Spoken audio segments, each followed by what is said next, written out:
अहिलेको गतिविधिबाट के समयमा निर्वाचन हुन्छ जस्तो लाग्छ? अर्को कुरा यो वामपन्थी एकता कहिलेसम्म हुन्छ र कति सम्भव हुन्छ?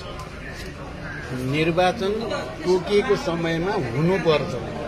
सरकारले यसलाई गम्भीरतापूर्वक लिएर निर्वाचनको वातावरण बनाउनु पर्छ। हिजो मात्रै संसदीय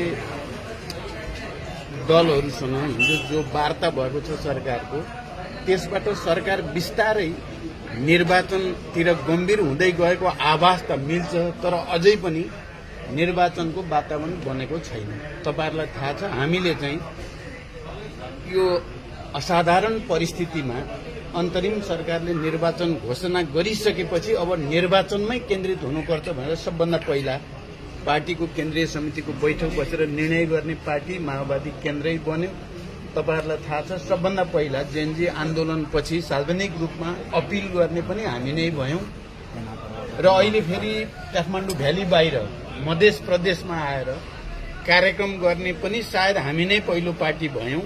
त्यसकारण निर्वाचनको वातावरण बन्नुपर्छ, यो पहिलो कुरा हो। दोस्रो कुरा, वामपन्थी एकता र ध्रुवीकरणको कुरा, समाजवादी मोर्चामा भएका पार्टीहरू एकता प्रक्रियातिर हामी अगाडि बढेका छौं। मलाई लाग्छ छठपछि तपाईहरुले एउटा नयाँ परिस्थिति देख्नुहुनेछ वामपन्थी एकता। धन्यवाद है, अहिले यति नै।